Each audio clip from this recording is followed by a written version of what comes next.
the monthly cash flow that you're looking at when you're doing short term is actually going to be $5,000, which is a lot more than, it's pretty much double what you're looking at before. Now, you have to understand there's a lot more things that go into this, where it's going to be, you're going to need a property manager. If you're going to do it yourself, you can do it, but good luck doing that and having a full-time job at the same time. It's going to be very, very difficult, especially if you're new and you're just starting this out. But yeah, $5,000 is what you're going to be bringing in. Now let's go through the operating expenses. So the operating expenses, it applies to both, right? So whenever you buy a condo, besides the mortgage, of course there's a mortgage, but besides the mortgage, generally speaking, the largest expense is the maintenance fee, right? It's month in, month out. For this one specifically, I believe it's $862.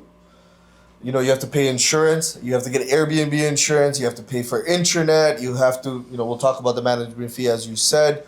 So all these expenses are, besides the mortgage, come up to $1,349 a month. And in terms of the management fee, it's already been deducted from that $5,000. So you're actually going to be making more than that, but with management fee, expenses, things like that, your monthly income is going to be roughly $5,000 every single month. Okay, so before we dive a little deeper, so the $5,000, which we're talking about, what has been deducted from that? So people know, right? Because they might look at this and say, you know what? Now I have to pay property management. I have to do all these other fees. Do you want to talk about it now? Or?